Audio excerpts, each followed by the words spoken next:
This will be fun. So, you've already kind of been thinking about what areas it is that you want to maybe address. An area maybe came up in Danielson or Yes. somehow else that you were thinking about something you really want to adjust in your teaching. Right. And to find a challenge that I wanted to think more about. And this has been so good for me to have time and kind of be encouraged to think about a challenge. There's one thing to be with the children every day and to meet some challenges, but to have an opportunity to really think through what I want to do and maybe ways of handling certain challenges. Well, great. Well, my job officially as your mentee Yes, I'm is so glad. to be able to listen to you and to hear what it is that you're hoping to do. I'm going to take notes though. Is that okay? Yeah. All right. Yeah.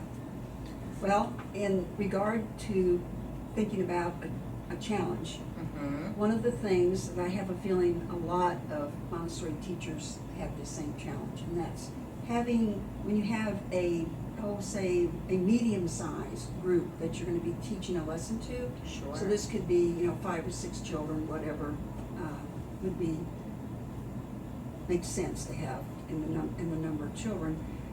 I often have maybe at least 1 or 2 children that are a challenge.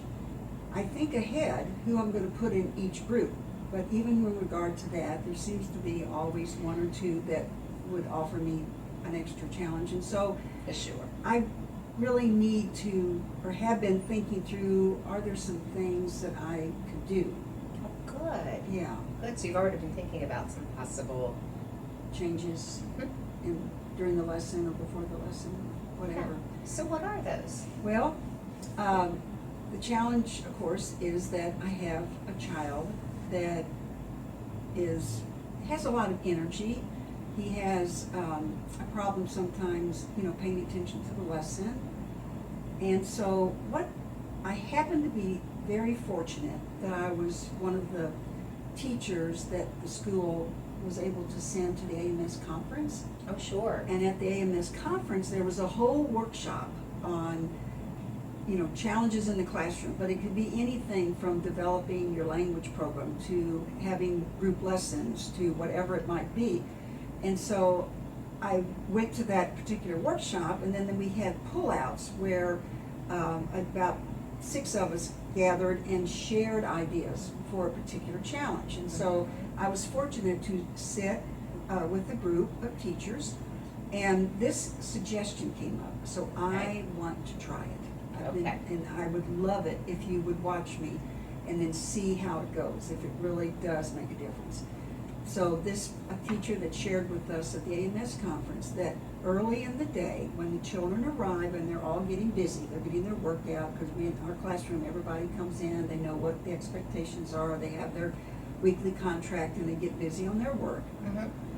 Before the child even gets into his or her work, I suggested that I meet with him or her and have a conversation. And this is what this teacher shared, and she said, when I have the conversation, I do it in private. I get, completely out of the classroom or in a space in the classroom that nobody can, know what's going on. For all they know, we're studying the fish in the aquarium. But we have a conversation, and I asked the students, this is what she suggested, so I want to try this. Ask the child to give you 2 or 3 things that happen that are expected in each lesson. Oh, okay. Okay? So you're ask the child. Ask the child to give you a couple of things that they know by now. And this is way into the year, and this child's been in school since he was 3, and he's now at 2nd level. Sure. So if I ask him, can you give me a couple of things that I really want you to do during lesson? And it might be like, well, we certainly want to keep our hands to ourselves and not touch the materials unless we're invited. That's one of the things, that. Sure. He shared that with me. And then he said, when you're sitting, next to someone, you certainly want to show respect to the people that are next to you and not intrude on their space. Sure. And that, he knows that.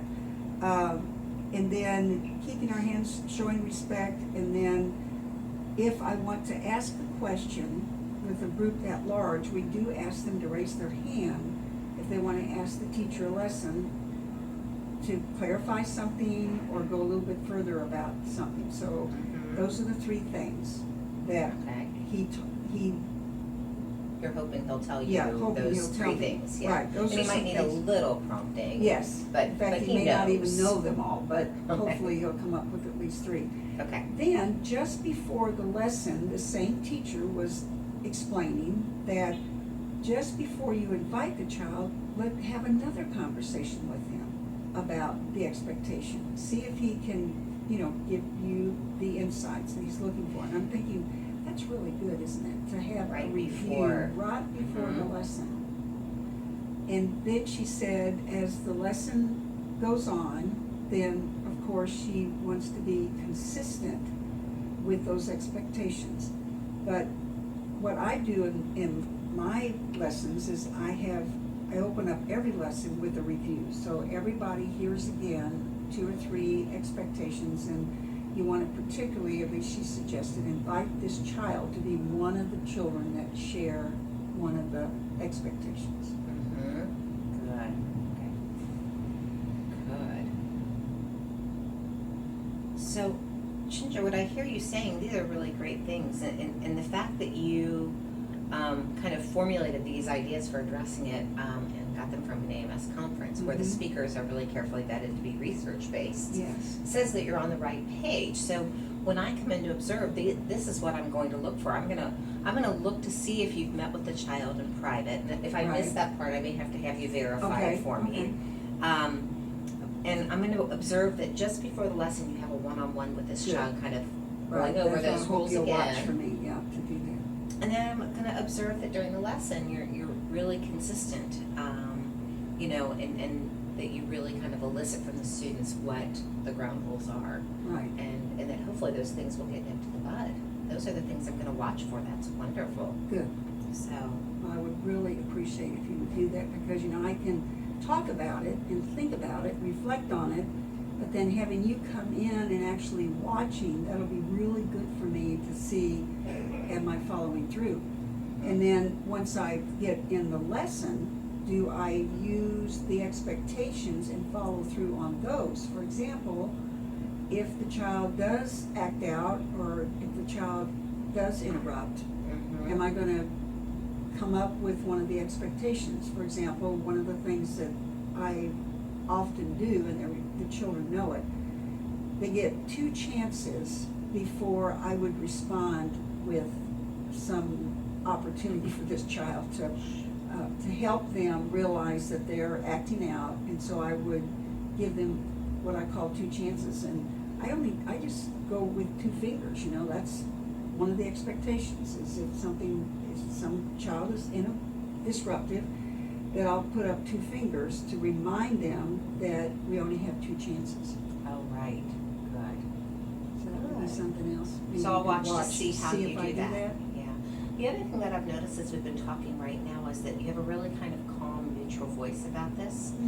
Would it be okay if I also observed for a calm, neutral voice while you're dealing with Yes, the student? Actually, I would appreciate that, because I think that is so important, and I admire teachers that stay calm, keep their voice level calm, and just are consistently in that same place and not getting anxious or, out of touch with anything, because we know we've got challenging children, so just be ready. That's right. As we are every day, right? We all have them. We all have to. them. Every room has at Yeah. least one. Yeah.